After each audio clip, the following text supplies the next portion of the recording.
할렐루야. 오늘도 주일 예배 오신 우리 성도님들을 환영합니다. 아마 방금 김정사님이 나눠드린 건 QR코드를 어떻게 만드는지 방법에 대해서 간단하게 좀 안내를 해드렸습니다.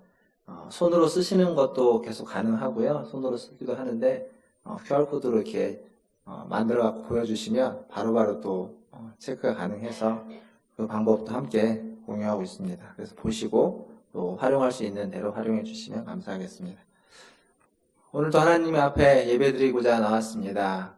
이 시간 우리가 가지고 있었던 여러 가지 마음들, 생각들 다 정리하시고 다 내려놓으시고 오로지 하나님만 바라보시면서 하나님만 의지하는 이 시간 되기를 바라겠습니다.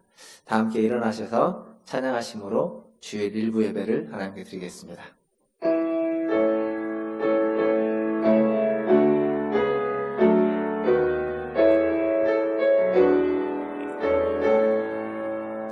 찬양하라 내 영혼아, 찬양하라 내 영혼아,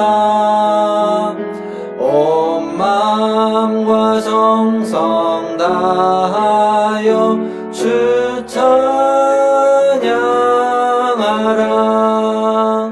경배하라 내 영혼아, 경배하라 내 영혼아, 온 마음과 정성 다하여 주 경배하라. 하나님 아버지, 주님을 찬양하며 경배합니다. 오늘도 주님 앞에 나와 예배하오니 주님 우리의 예배를 받아주시고 이 예배 가운데 임재하셔서 우리 모든 성도들의 마음 가운데 주님의 음성을 들려주시고 주님의 은혜를 허락하여 주시옵소서. 감사하며 예수님의 이름으로 기도하옵나이다. 아멘. 다 함께 교독문 40번 시편 96편 함께 교독하겠습니다. 교독문 40번 시편 96편입니다. 교독하겠습니다. 새 노래로 여호와께 노래하라. 온 땅이여 여호와께 노래할지어다.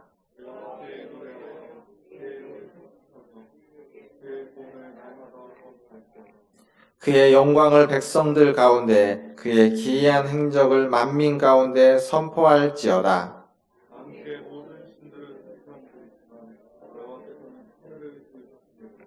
존귀와 위엄이 그의 앞에 있으며 아름답고 거룩한 것으로 여호와께 예배할지어다. 하늘은 기뻐하고 땅은 즐거워하며 바다와 거기에 충만한 것이 외치고 그때 숲의 모든 나무들이 여호와 앞에서 즐거이 노래하리니 그가 의로 세계를 심판하시며 그의 진실하심으로 백성을 심판하시리로다. 아멘. 사도신경으로 신앙을 고백합니다. 전능하사 천지를 만드신 하나님 아버지를 내가 믿사오며 그 외아들 우리 주 예수 그리스도를 믿사오니 이는 성령으로 잉태하사 동정녀 마리아에게 나시고 본디오 빌라도에게 고난을 받으사 십자가에 못 박혀 죽으시고 장사한 지 사흘 만에 죽은 자 가운데서 다시 살아나시며 하늘에 오르사 전능하신 하나님 우편에 앉아 계시다가 저리로서 산자와 죽은 자를 심판하러 오시리라. 성령을 믿사오며 거룩한 공회와 성도가 서로 교통하는 것과 죄를 사하여 주시는 것과 몸이 다시 사는 것과 영원히 사는 것을 믿사옵나이다. 아멘. 다 함께 앉으셔서 찬양하겠습니다.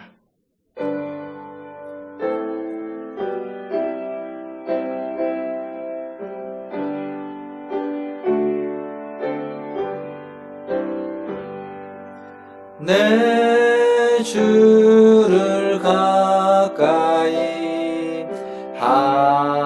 하게 함은 십자가 짐 같은 고생이나 내 일생 소원은 늘 찬송하면서 주께 더 나아가기 원합니다. 내 고생하는 것 옛 야곱이 돌베개 베고자 갔습니다.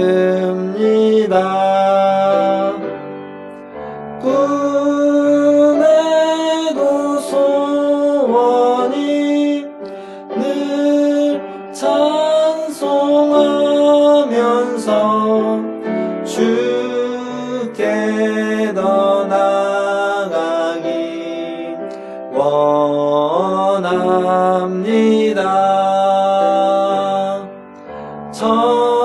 천성에 가는 길 험하여도 생명길 되나니 은혜로다. 천사 날 부르니 늘 찬송하면서 주께 더 나아가기 원합니다.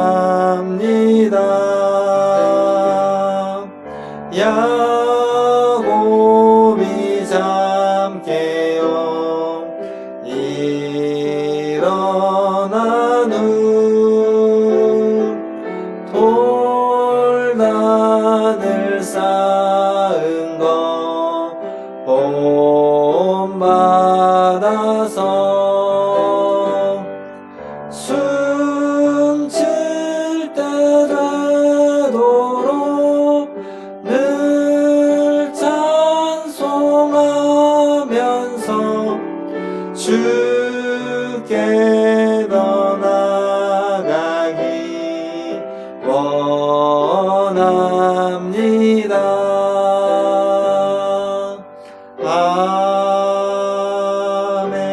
아멘. 우리를 대표해서 김성민 집사님 나오셔서 기도해 주시겠습니다. 기도하시겠습니다. 사랑과 은혜가 풍성하신 하나님, 귀한 예배와 찬양을 드리게 하심을 감사합니다. 이 시간을 온전히 주장하사 이 예배를 받아주시고 더 큰 은혜로 채워주시옵소서. 우리가 아직 죄인 되었을 때 은혜를 베푸사 우리에게 믿음을 주시고 그 믿음으로 말미암아 구원을 얻게 하심을 감사합니다.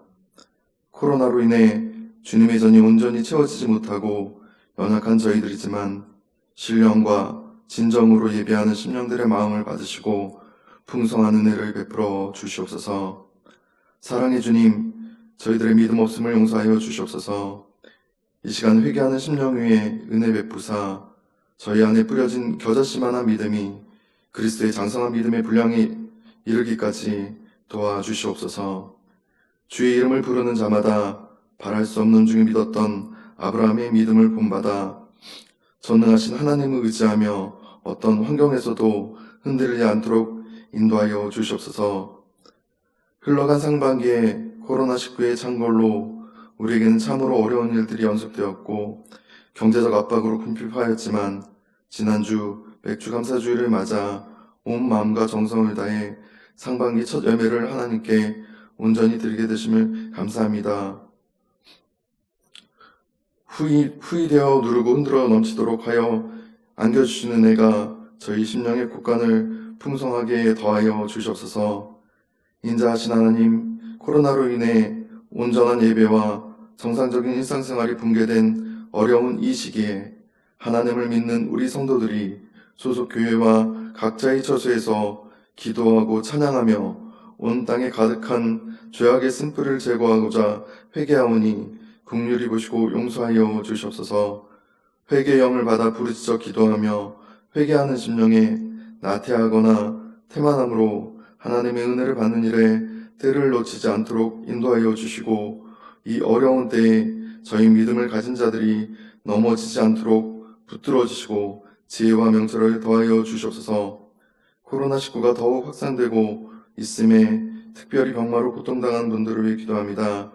그러므로 너희 죄를 서로 고백하며 병이 낫기 위하여 서로 기도하라. 의인의 간구는 역사하는 힘이 크니라 하신 말씀처럼 저희가 기도할 때 치료하는 성령의 불로 모두 소멸하여 깨끗게 치유하여 주시옵소서.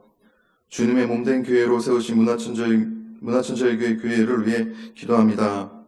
저희 모두가 한 영혼을 천하보다 귀하게 여기시는 하나님의 마음으로 전도의 사명을 잘 감당하게 하시고, 이 지역 이웃에게 생명의 말씀, 진리의 말씀을 잘 전하는 아름다운 신앙 공동체로 성장하게 하여 주시옵소서.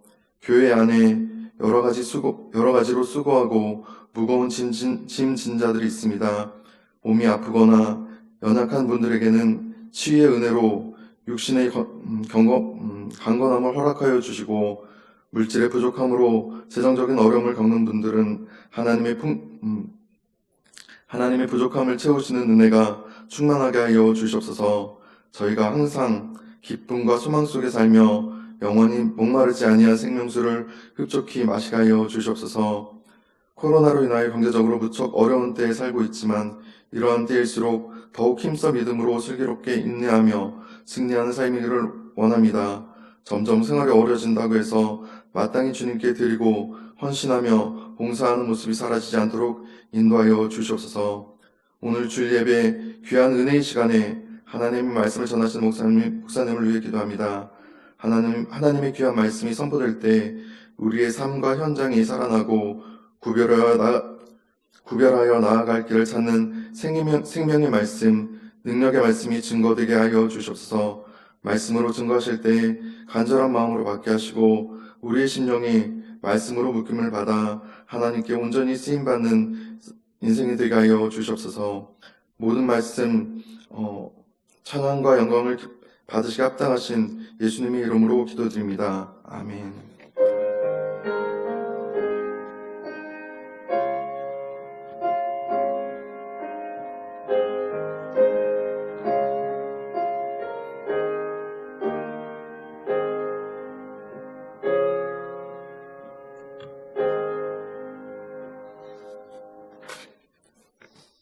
교회 소식 전해드리겠습니다. 오늘 또 예배 오신 우리 성도님들을 환영합니다. 날이 많이 더워졌는데 분당이 제가 느끼기에는 아직 좀 시원하지는 않는데 다음부터는 에어컨 조금 더 일찍 틀어서 조금 더 시원하게 해주면 좋겠습니다. 계속 구약성경 통독을 저희가 하고 있습니다. 지난 주간에 출애굽기 1장에서 20장까지 통독을 했고요. 이번 주에는 나머지 21장에서 또 40장까지 통독하려고 합니다. 매일 4장씩 월요일부터 금요일까지 5일 정도 나눠서 읽는데 함께 해주시고 또 많이 동참해 주셔서 말씀을 읽으면서 많은 은혜가 있기를 바라겠습니다.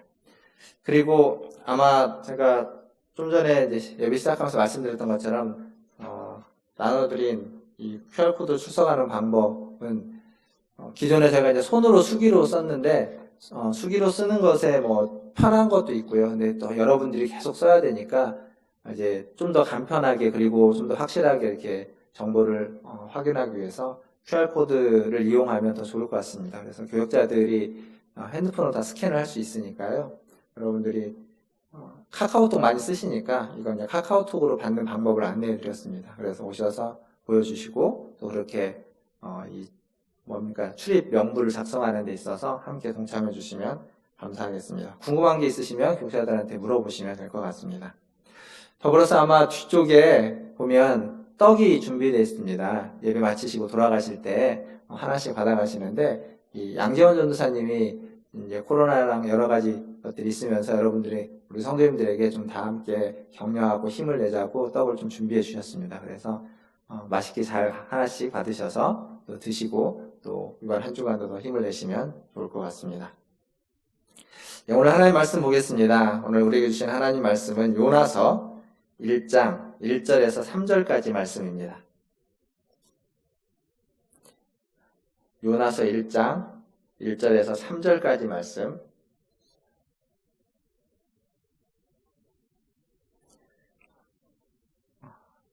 함께 읽도록 하겠습니다. 요나서 1장 1절에서 3절까지 함께 읽겠습니다. 1절입니다. 여호와의 말씀이 아미떼의 아들 요나에게 임하니라. 이르시되 너는 일어나 저 큰 성읍 니느웨로 가서 그것을 향하여 외치라. 그 악독이 내 앞에 상달되었음이라 하시니라. 그러나 요나가 여호와의 얼굴을 피하려고 일어나 다시스로 도망하려 하여 욥바로 내려갔더니 마침 다시스로 가는 배를 만난지라. 여호와의 얼굴을 피하여 그들과 함께 다시스로 가려고 뱃삭을 주고 배에 올랐더라. 아멘. 우리 앞뒤에 계신 분들 한번 얼굴 보시면서, 멀리 계신 분들 얼굴 보시면서 인사하겠습니다. 사랑합니다. 축복합니다. 마스크 쓰고 계신 모습이 아주 오랫동안 봐와서 굉장히 익숙합니다만 또 어떤 면에서는 이렇게 입을 가려서 좀 답답한 면도 있습니다. 코로나 때문에 지난 주간에 이제 교회 정규예배 외에 다른 소모임들 이런 것들을 금지하는 이런 행정명령이 있었죠. 그 덕분에 이제 교회 여름 사역하면 수련회가 있는데 수련회가 좀 난감한 상황이 됐습니다. 이걸 해야 되나 말아야 되나, 진행을 계속 해야 되는가 아니면 지금 멈춰야 되는가. 어느 정도 한 2주 정도 지나면 또 이 명령이 해제될 수 있거든요. 그때는 또 할 수 있는 건데 지금 준비를 안 하면 또 그때 못할 수도 있어서 굉장히 좀 난감한 상황입니다. 우리 주일학교를 위해서 좀 기도해 주시고 지혜롭게 이 시기들을 잘 보낼 수 있도록 기도해 주시기 바라겠습니다. 주일학교를 다니신 분은 아실 텐데 주일학교에는 많은 성경 이야기들을 듣고 배우죠. 그 중에 유명한 성경 이야기들이 몇 가지 있죠. 다윗과 골리앗 이야기. 주일학교에서 아주 많이 듣는 이야기 중에 하나일 겁니다.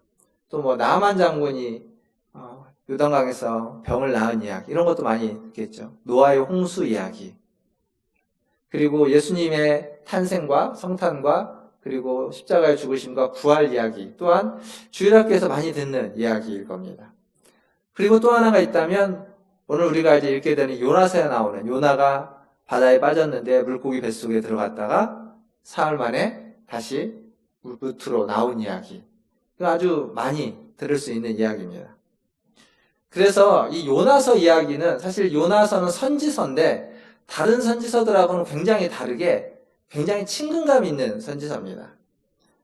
내용도 흥미진진합니다. 선지서는 기본적으로 선지자의 메시지가 주된 이야기인데 요나서에는 선지자의 메시지가 거의 없습니다. 요나가 했던 메시지는 사흘이 지나면 하나님의 심판이 너에게 임할 것이다 라고 하는 아주 짧은 말 한마디 외에는 짧은 사장이지만 그 짧은 사장 안에도 메시지가 없습니다. 그냥 요나라는 선지자가 어떻게 좌충우돌을 했는지 이리 갔다 저리 갔다 하는 모습이 나오지 메시지는 별로 나오지 않습니다. 덕분에 선지서인데 굉장히 익숙하고 친숙하고 또 재미있고 흥미진진한 선지서, 그게 요나서입니다. 뿐만 아니라 이 요나의 기적이라고 하는 이것은, 요나의 표적이라고 하는 것은 예수님이 복음서에서 내가 너에게 보일 것은 요나의 표적밖에 없다 라고 하면서 물고기 뱃속에 들어갔다가 나온 이 것이 예수님도 언급할 정도로 아주 중요한 사건으로 우리에게 인식되고 있습니다. 그런데 우리가 익숙하게 알고 있는 것들, 익숙하게 이건 이렇다라고 생각하고 있는 것들 중에 사실은 우리가 제대로 모르는 것들이 종종 있습니다. 그 중에 이제 저희가 교회 안에 있으니까 하나 뭐냐면 교회 직분이라는 게 있죠. 교회 직분, 장로의 직분, 안수집사, 권사의 직분들이 있습니다. 이 직분이 모든 교회에 다 있는 직분이 아닙니다. 우리가 모든 교회에 다 장로가 있고 안수집사가 있고 권사가 있을 거라고 생각하지만 사실은 그렇지 않습니다. 엄격하게 말하면 장로교회만 장로가 있습니다. 성결교나 감리교나 침례교회는 장로가 엄격하게 원래적으로는 없습니다. 근데 한국 교회는 다 있습니다. 우리나라 교회는 감리교도 장로가 있고요, 침례교도 장로가 있습니다. 외국에 가보면 감리교, 침례교회는 장로가 없습니다. 그게 원래 그들의 맞습니다. 왜 있게 됐냐면 일제시대부터 시작되는 건데, 일제시대에 일본이 교회를 이렇게 탄압하면서 통폐합시키면서 교단이 섞여져 버린 경우들이 있습니다. 그러면서 장로 직분을 받은 분들이 교단이 섞이면서 생겨났고, 또 해방 후에는 교회가 이제 성장해 가는 과정 속에서 성도들이 교회를 이렇게 이동하기 시작합니다. 한 교회만 있는 것이 아니라 이 교회에서 뭐 지역을 이동을 하기 때문에 다른 교회로 가기도 하고, 또 한 군데에서도 여러 가지 이유로 말미암아서 교회를 이동할 때 원래 받은 직분이라는 게 있어서 이 직분이 다른 교단으로 가는데도 섞이는 겁니다. 뿐만 아니라 장로라는 직분을 교회에서 굉장히 높은 직분으로 인식을 해서, 감리교회는 원래 권사 직분이 가장 최고의 높은 거고, 장로라는 직분은 목사를 칭합니다, 감리교회에서는. 근데 장로교회에서 장로가 있는데 이쪽에는 없으니까 장로라는 직분을 만들었습니다.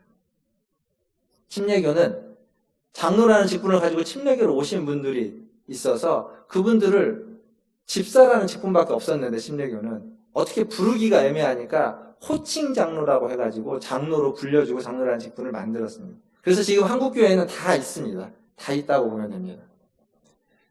근데 그 안에는, 이 직분이라고 불려지는 그 안에는 우리가 익숙해서 그냥 다 있기 때문에 그렇다고 하지만, 그 안에는 굉장히 아픈 일도 슬픈 일도 함께 담겨져 있는 이야기인 겁니다.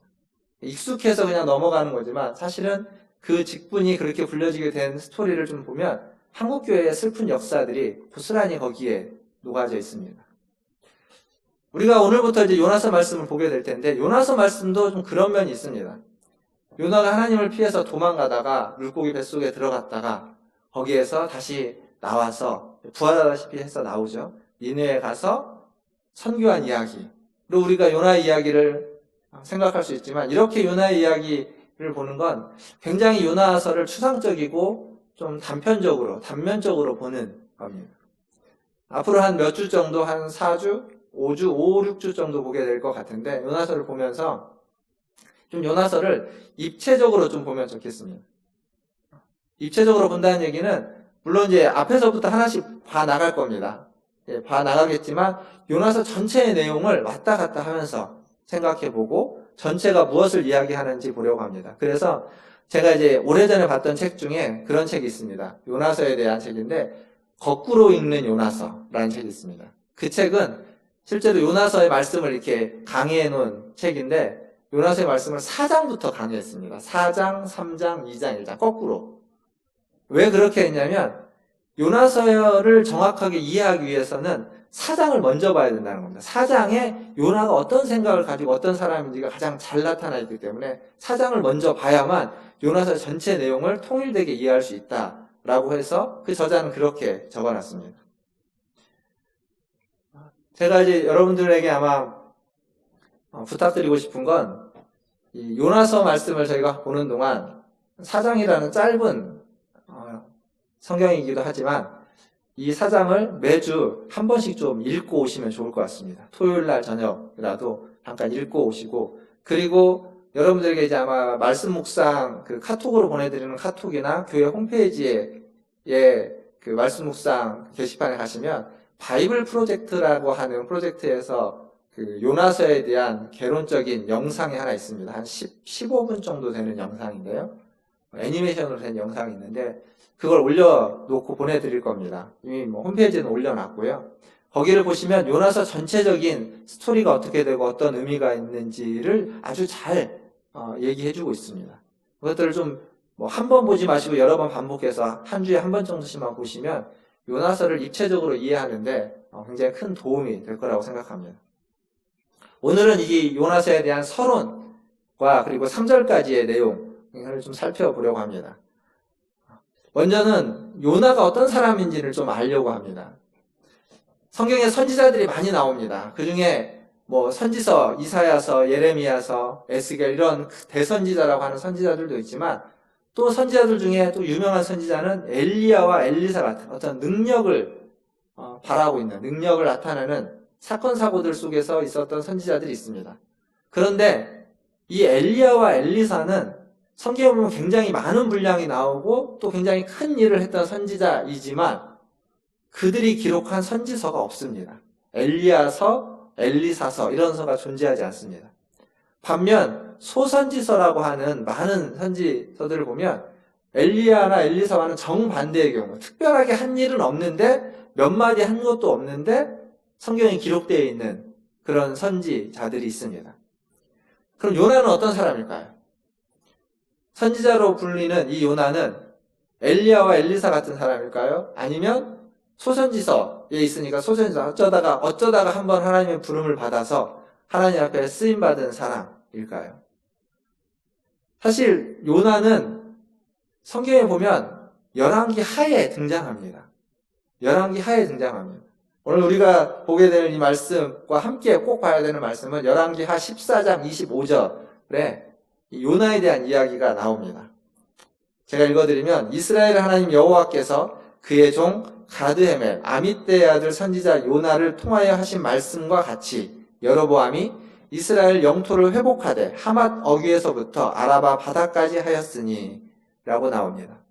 이 열왕기 하의 요나는 젊은 시절의 요나였다고 이야기하고 요나서의 요나는 좀 나이가 든 요나였다라고 신학자들은 봅니다. 그 얘기는 뭐냐면 요나는 오래 전부터 선지자로 활동하고 있었다는 겁니다. 젊은 시절부터 선지자로 활동하다가 나이가 들어서 선지자로 활동한 지 오랜 후에 하나님으로부터 요나서에서 이야기하는 사명을 따로 받은 겁니다. 그래서 이 요나서에서 요나가 반응한 것을 이해하려면 젊은 시절의 요나는 어땠는지를 알아야 됩니다. 젊은 시절의 요나가 어떤 식의 삶을 살고 어떤 선지자적인 활동을 했는지를 알아야 이 나이가 든 요나가 왜 이렇게 반응하는지를 이해할 수 있기 때문에 그렇습니다. 열왕기 하에서 우리가 읽었던 열왕기 하에서 보면 요나가 활동했던 시기는 여로보암이라는 왕의 시대입니다. 이건 성경에 보면은 솔로몬 이후에 여로보암과 르호보암이 나오는데 그때 그 여로보암이 아니라 그의 아들인 여로보암 2세입니다. 근데 이 여로보암 2세 때가 어떤 때냐면 오늘 말씀에도 나오지만 아주 강력한 군사력을 바탕으로 해서 영토를 이스라엘이라는 나라 남왕국과 북왕국으로 나눠진 후에 그 북왕국의 영토를 가장 멀리까지 확장한 왕입니다. 오늘 성경에 보면 하맛 어귀부터 아라바까지 하란 어귀라는 건 저 위쪽입니다. 가장 북쪽 갈릴리보다 더 북쪽에 있는 지명 거기서부터 아라바 바다까지는 사해까지 그러니까 유다 땅의 경계까지 남북으로 가장 영토를 넓혔던 시기입니다. 뿐만 아니라 이 여로보암 2세 때는 그 솔로몬 왕 시대 이후로 가장 부국했던 나라가 아주 부했던 때입니다. 그러니까 솔로몬 때와 같이 번영과 영광을 누렸던 때인 거죠.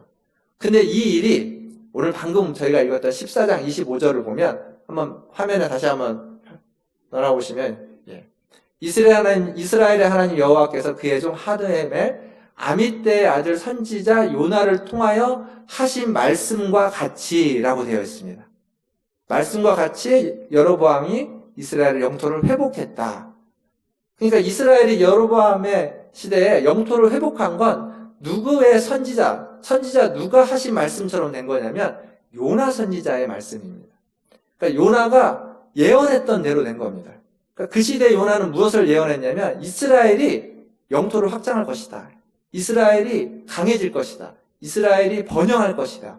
이스라엘이 하나님으로부터 축복을 받은 그러한 나라가 될 것이다 라고 예언했고 그 예언대로 되었다라고 지금 열왕기 하는 이야기하고 있습니다.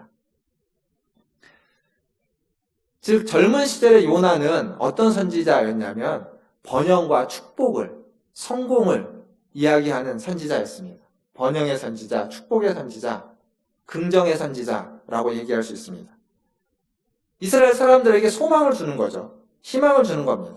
어렵고 힘든 시기를 살고 있는 그들에게 희망과 소망을 줬고 그 희망과 소망대로 나라가 강해졌다라는 걸 지금 보여주고 있습니다. 인기 있는 선지자일까요? 인기 없는 선지자일까요? 인기 있는 선지자였을 겁니다.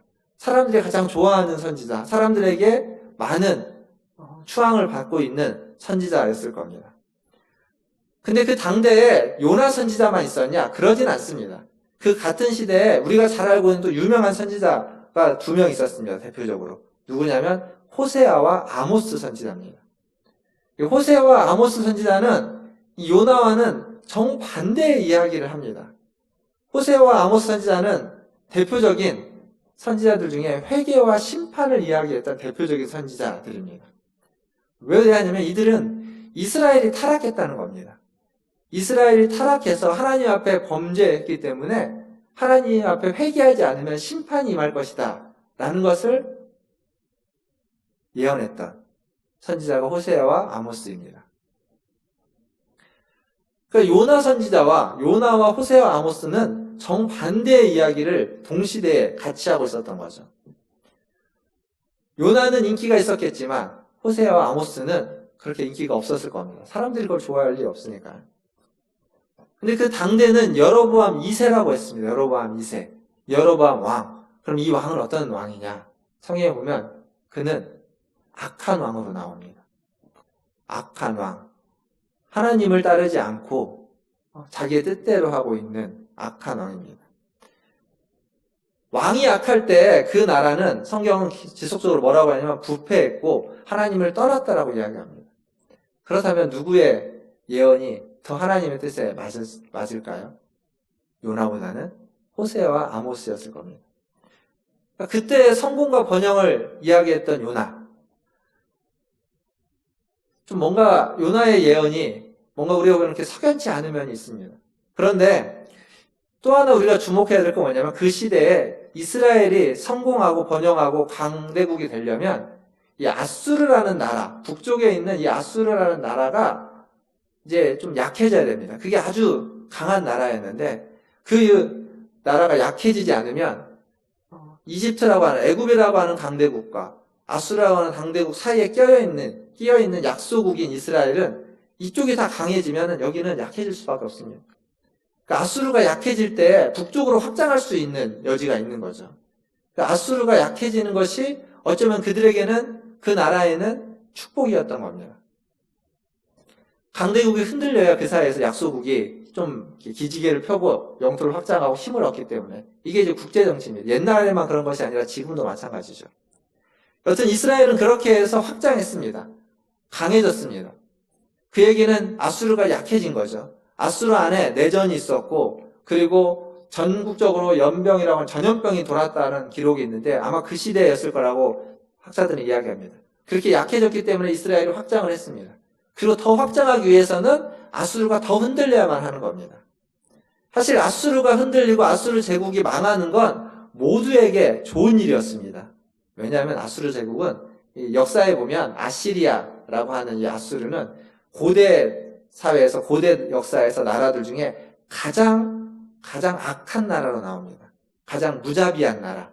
전쟁을 하면 그 패전국에 있는 사람들을 아주 무자비하게 죽였던 나라로 역사적으로 기록되어져 있습니다.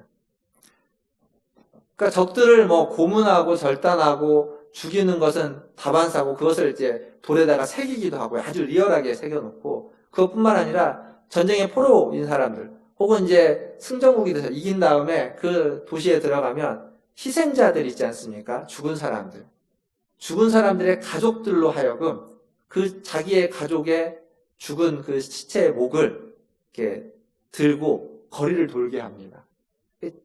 아주 무자비한 겁니다. 끔찍한 일들을 자행했던 나라입니다. 이 아수르는 이스라엘에게 언제나 위협적이었습니다. 그런 아수르가 망한 것은 모두에게 좋은 일이었겠죠. 그 아수르의 수도가 니느웨입니다. 니느웨. 지금 요나에게 가서 외치라고 했던 니느웨 성이 그러한 아수르의 수도입니다. 이런 니느웨 성에 적합한 메시지는 뭘까요? 생각해 보십시오. 심판의 메시지겠죠. 경고는 사실 필요 없습니다. 어떤 의미에서 경고라는 것은 심판하기 전에 너 이렇게 안 하면 이렇게 될 거야 라고 하면서 심판을 하지 않기 위한 메시지가 경고입니다. 돌이키라는 메시지가 경고죠. 근데 이 니느웨 성과 같은 데는 경고가 필요 없이 그냥 무자비하게 심판해버리면 되는 거였습니다. 근데 요나에게 하나님이 뭐라고 말하냐면 가서 외치라고 하는 겁니다. 가서 외치라. 이건 경고입니다. 경고. 요나가 선지자입니다. 비록 그가 하나님의 뜻과는 좀 다른 뉘앙스의 어떤 예언을 했던 선지자를 할지라도 그는 선지자입니다. 그 얘기는 뭐냐면 지금 이 경고가 무슨 이야기인지를 아는 겁니다. 즉 무슨 말이냐면 심판을 면할 가능성이 전혀 없다면 경고는 필요 없습니다. 경고를 한다는 건 심판을 면할 가능성의 문을 알려주는 겁니다. 저 문을 열면 너는 이 심판으로부터 나갈 수 있다고. 경고는 그런 겁니다. 요나는 아는 거죠. 자기가 하나님이 주신 이 경고가 니느웨가 심판을 면할 길을 제시해 준다는 것을. 그러니까 요나는 안 간 겁니다. 안 하는 겁니다. 왜냐하면 절대 저들은 심판을 면해서는 안 되는 자들이기 때문에 그런 거죠. 그들이 망해야, 그들이 심판을 받아야 이스라엘이 더 번영하고 더 부흥하는 겁니다. 그들이 쇠퇴해야만 이스라엘이 더 강해질 수 있고 더 축복을 많이 받을 수 있는데 그들의 심판을 면하게 된다는 건 이스라엘이 더 큰 위협에 노출된다는 것이고 심판을 명하고 다시 강하게 되면 이스라엘은 언제 어떻게 될지 모르는 또 침략을 당해서 또 무너질지 모르는 그동안 쌓아왔던 모든 번영과 축복은 한순간에 사라질지도 모르는 상황에 놓여지게 된다는 것을 요나는 아는 겁니다. 그래서 요나는 이스라엘을 위해서 하나님이 주신 축복이라고 하는 것을 위해서 니느웨를 가지 않고 다시스로 도망쳐 가는 겁니다. 그게 요나에게 있어서는 나라를 위한 애국이었고 민족의 부흥을 위한 이유 있는 하나님 앞에서의 반항입니다. 분명한 이유가 있습니다. 하나님의 백성을 위해서, 하나님의 나라를 위해서, 하나님 주신 축복을 지켜내기 위해서 그리고 하나님과는 정반대의 삶을 살고 있는 하나님이 원하는 삶과는 정반대의 살고 있는 악한 삶을 살고 있는 저들이 망하는 것은 율법적으로 신학적으로 타당한 겁니다. 그래서 요나는 하나님의 말씀에 반항해서 하나님의 말씀을 피해서 다시스로 도망쳐 가는 거죠. 만약에 누군가가 나라와 민족을 배반하고 그리고 교회에 해악을 끼치는 일을 하고 있다면 여러분은 그 사람을 어떻게 하시겠습니까?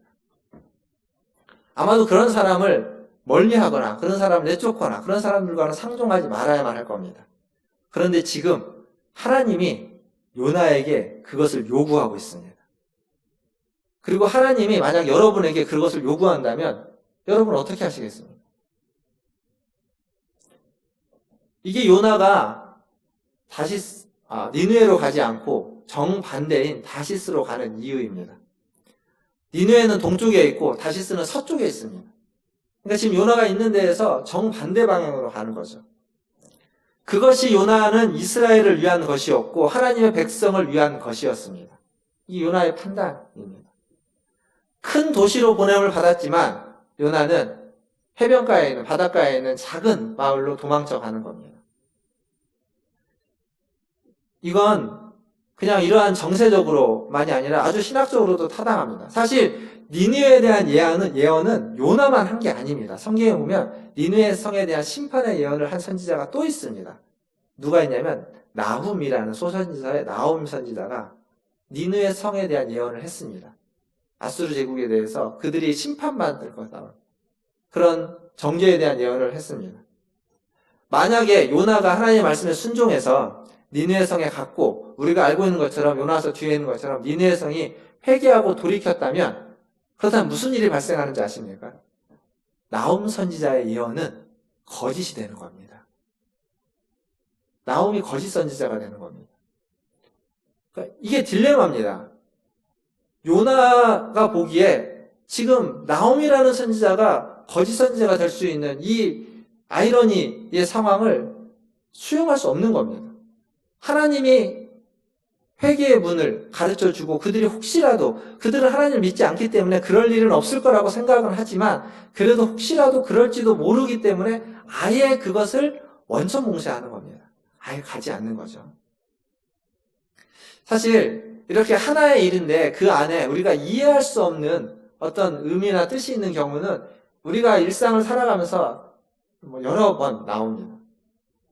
건강검진을 받았는데, 아주 건강했던 사람이 건강검진을 받았는데 갑자기 이해할 수 없는 큰 병이 그걸 통해서 발견되는 경우, 혹은 건강검진 때는 아무런 문제가 없었는데 갑자기 얼마 지나지 않았는데 좀 몸이 안 좋아서 병원에 가니까 뭐 예상치도 못했던 엄청난 충격적인 이야기를 듣는 경우, 이해할 수 없는 일들이죠. 결혼할 때는 완벽할 것만 같았던 결혼 생활이 어느덧 살다 보니까 나도 모르는 사이에 깨어져 가지고 더 이상 복구할 수 없는, 왜 그랬는지 둘 다 이해할 수 없는, 주변에서도 이해할 수 없는 일들, 그런 일들이 있습니다. 모두에게 믿음을 주었던 사람이 어떤 특정 사람들에게는 상처를 준 그러한 충격적인 일들도 있습니다.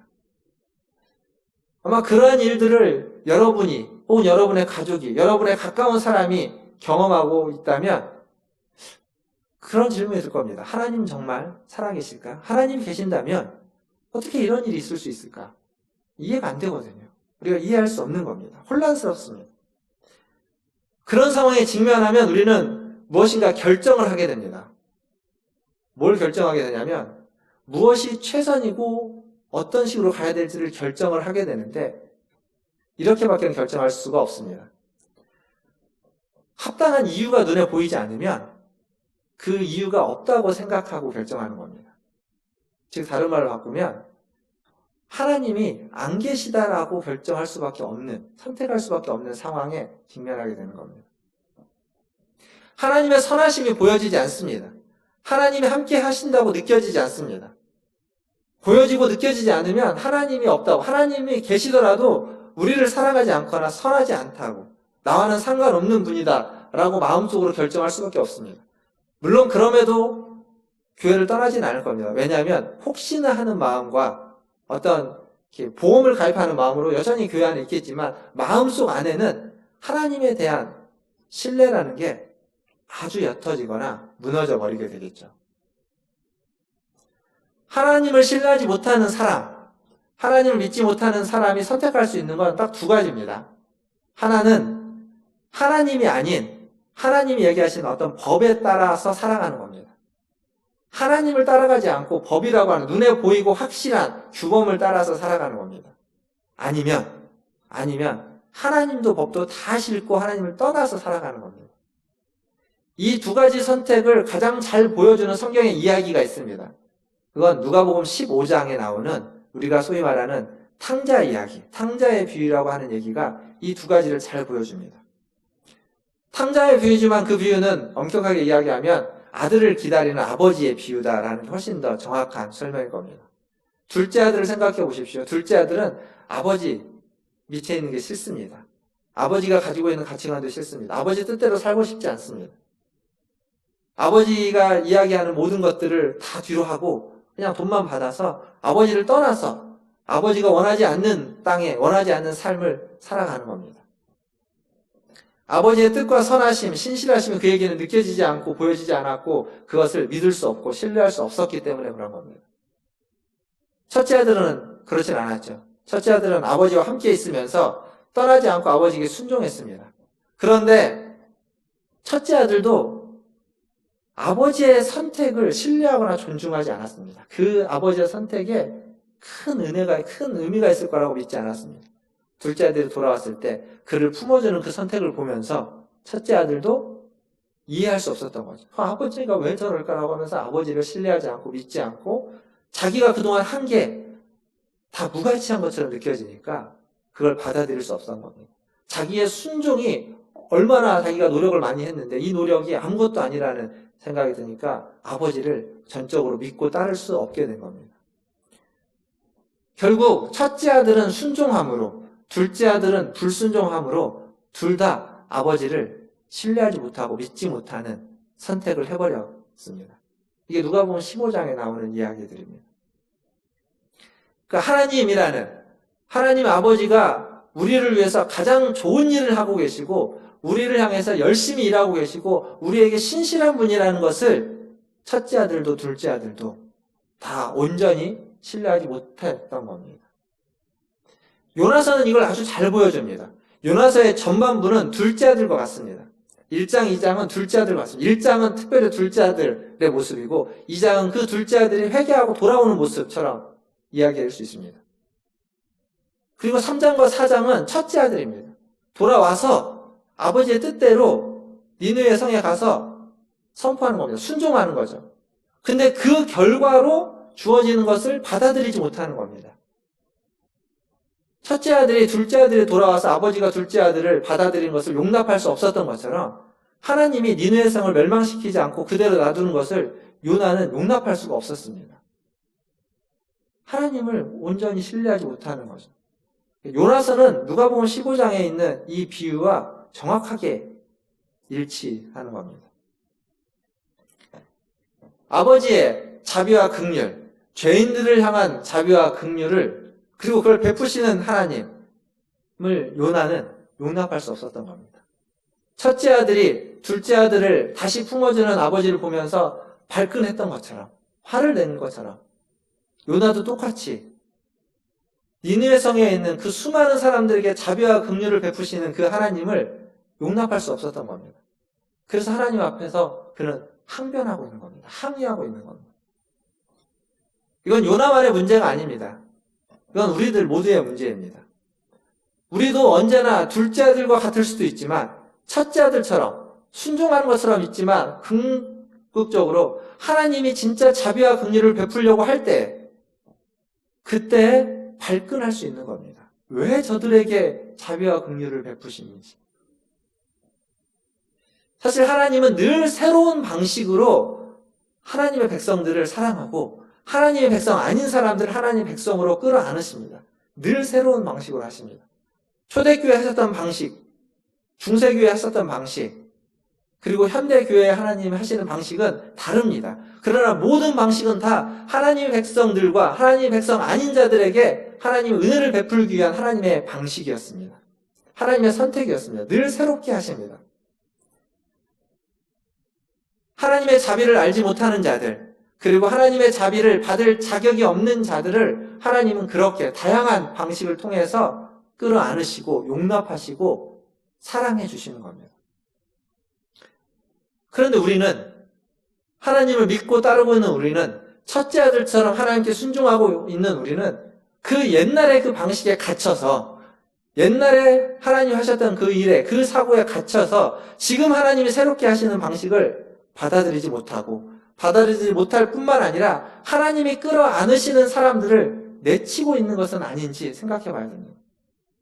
하나님은 끌어안으려고 하시는데 하나님은 아버지는 둘째 아들을 다시 끌어안으려고 하시는데 첫째 아들은 그 아버지께 순종하고 있는 오늘 또 순종하고 돌아온 첫째 아들은 그 둘째 아들을 내치고 싶은 겁니다. 나가라고. 왜 저에게 아마 속마음은 그렇겠죠. 이제 형제지간이니까 왜 저 자식에게 지금 저렇게 하냐고. 내치고 싶은 겁니다. 아버지는 끌어안고 있는데. 어쩌면 그게 우리의 모습 아닐까요? 요나에게 니느웨는 그런 곳이었습니다. 니느웨는 절대 하나님의 자비와 긍휼의 대상이 될 수 없는 곳, 되어서도 안 되는 곳이었습니다. 절대 그들이 회개할 수 있는 기회를 제공해서는 안 되는 곳이었습니다. 그것은 이스라엘을 위한 것이고 하나님의 백성을 위한 것이었고 하나님 주신 축복을 위한 것이었고 그것은 그 아수르를 제외한 주변에 있는 모든 나라들을 위한 길이었습니다. 요나는 지금 그 선택을 하고 있는 겁니다. 하나님도 모르고 하나님도 믿지 않고 하나님의 백성의 적이었고 대적이었고 하나님의 법을 묵살하고 있는 그들에게 왜 그러한 기회를 줘야만 하는지 요나는 이해할 수 없었습니다. 그래서 이유가 분명한 거죠. 하나님께 바당할 만한 이유가 분명한 겁니다. 그게 요나가 보기에는 하나님의 정의였고 하나님의 공의였습니다. 요나가 보기에는 그랬습니다. 니느웨를 향해서 외치라 라고 하는 그 하나님의 사명에 그가 반항한 이유입니다. 이유 있는 반항입니다. 그러나 하나님이 원하시는 것은 이유 있는 반항이 아니라 이유 없는 순종입니다. 왜 그래야만 하는지 다 이해가 안 되고 그럴 만한 이유도 없어 보이고 아니 그렇지 말아야만 하는 이유만 넘쳐나 보이지만 그럼에도 불구하고 하나님이 요구하시기에, 그럼에도 불구하고 하나님이 하라고 하시기에 다 이해가 안 되지만 순종하는 것, 그게 하나님이 원하시는 겁니다. 이유 있는 반항보다 이유 없는 순종을 하나님이 원하신다는 겁니다. 말씀을 읽겠습니다.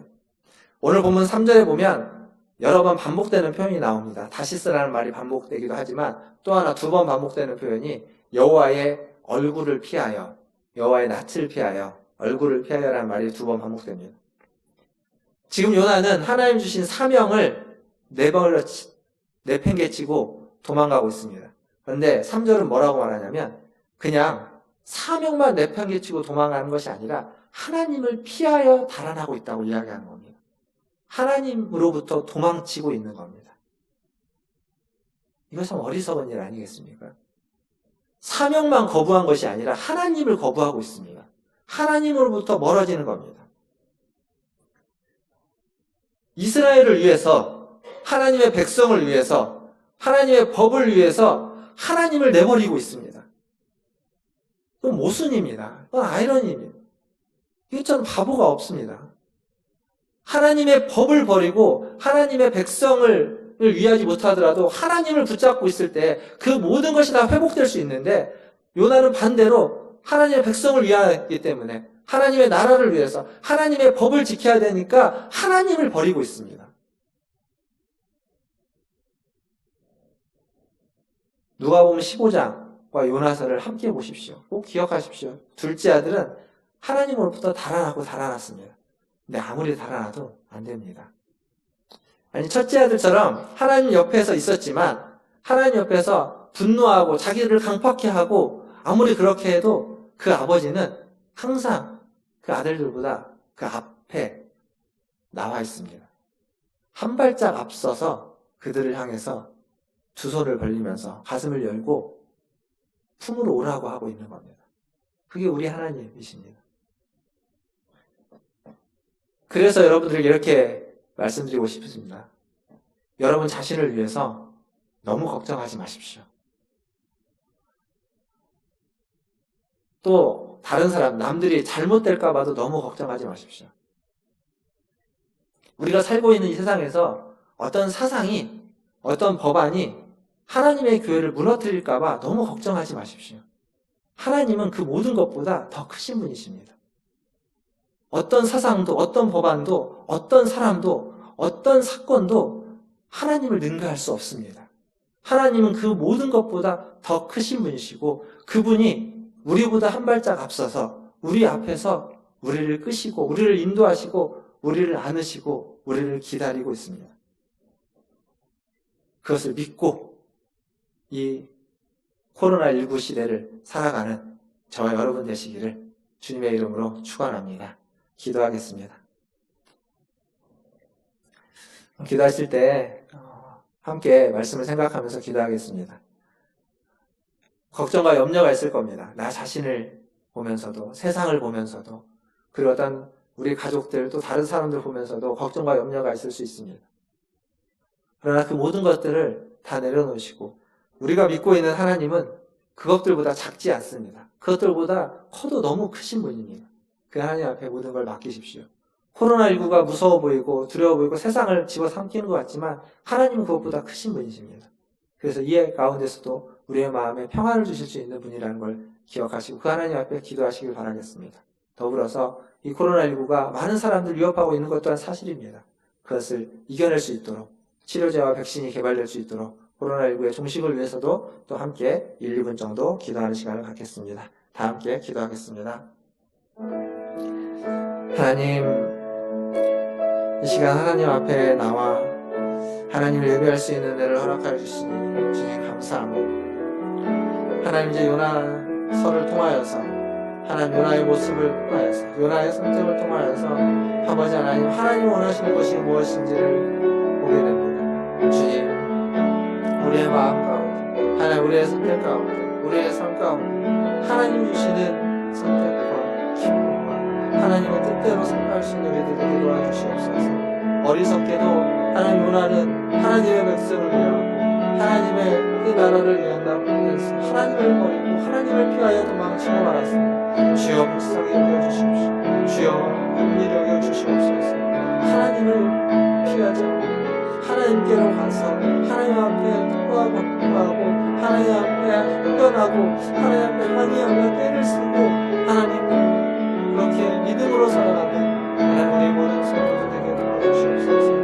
하나님 얼마나 크신 분이신지 알게 해주시고 하나님 얼마나 능력이 있는지 깨닫게 해주시고 하나님의 어떤 우리를 사랑하는 분이신지를 알게 하여 주시옵소서. 하나님 하나님 코로나가 여전히 일상이신데 주님이 꽃보다 크신 분이신 건 아니에요.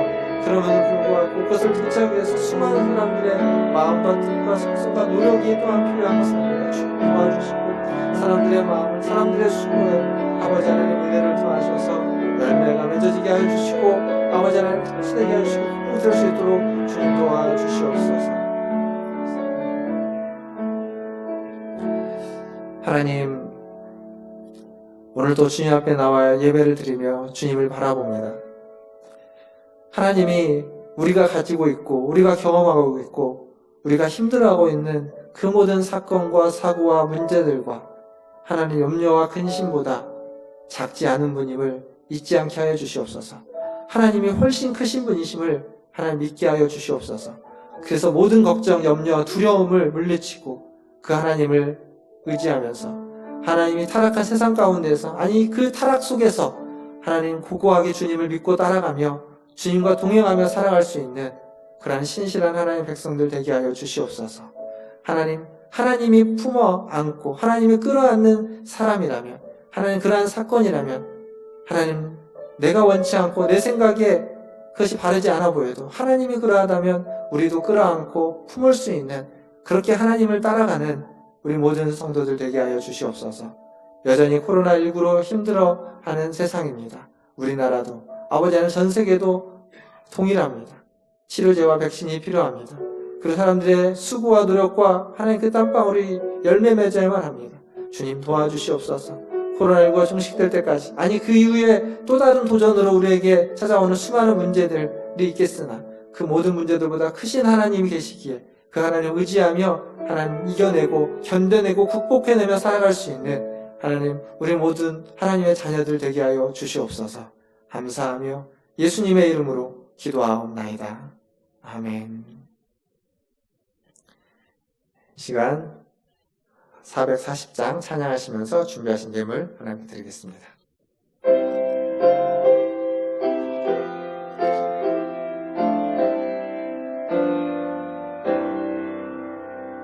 어디든지 예수 나를 이끌며 어디든지 예수 함께 가려네. 예수 함께 아니 가면 낙없고 예수님과 동행하면 겁없네.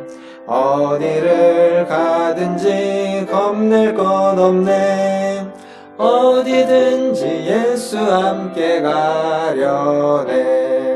세상 친구 모두 나를 떠나도 주와 동행하면 외로움 없겠네.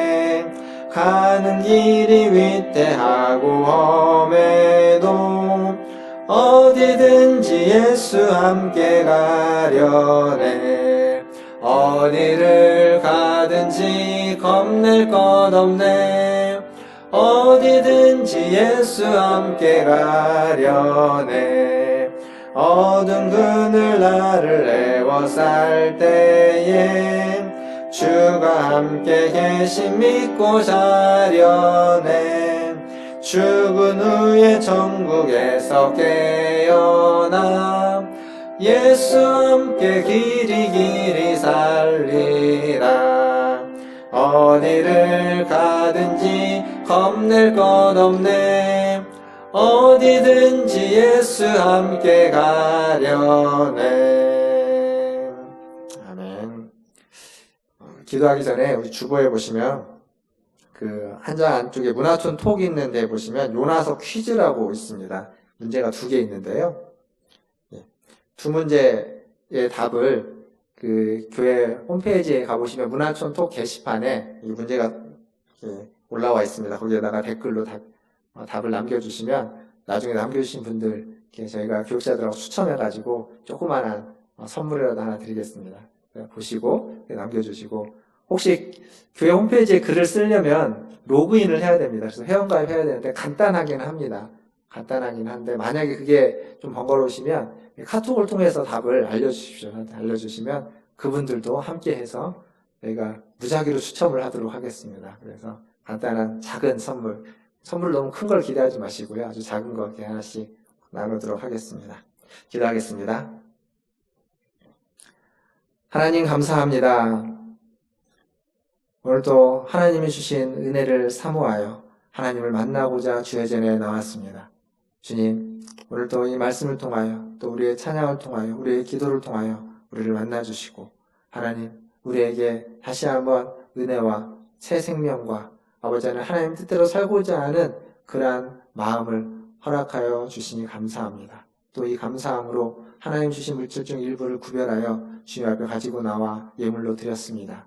이 예물이 쓰이는 곳마다 주님의 나라가 주님의 뜻이 임하게 하여 주시고 하나님의 백성들이 회복되어지게 하여 주시고 하나님의 은혜가 하나님의 자비와 긍휼이 하나님 넘쳐나는 곳에 이 물질들이 쓰여지게 하여 주시옵소서. 하나님 예물을 드린 손길을 축복합니다. 그의 삶에도 날마다 하나님의 사랑이 넘치게 하여 주시고 하나님 그 상황에 맞게 그 시대에 맞게 그 일들에 맞게 또 그 영혼에 맞게 하나님이 새롭게 하나님의 자비와 긍휼을 그에게 베풀어 주시옵소서.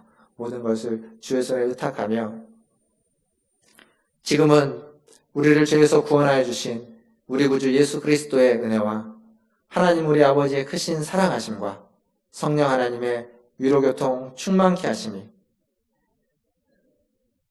모든 문제들보다 모든 고민보다 모든 염려와 근심과 걱정보다 더 크신 그 하나님을 믿고 그 하나님께 우리의 영혼을 우리의 인생을 우리의 삶을 맡기기로 다짐하고 기도하고 소원하는 우리 고개 숙인 문화촌제일교회 모든 성도들 위해와 그들의 자녀손들과 가정과 직장과 일터 위에 주의 복음을 들고 사역하는 선교사님들과 사역자들 위해 코로나19를 퇴치하기 위해서 애쓰는 전 세계의 모든 보건당국과 의료진들과 연구진들과 각 기관들 위해 이제로부터 영원토록 함께 있을지어다. 아멘.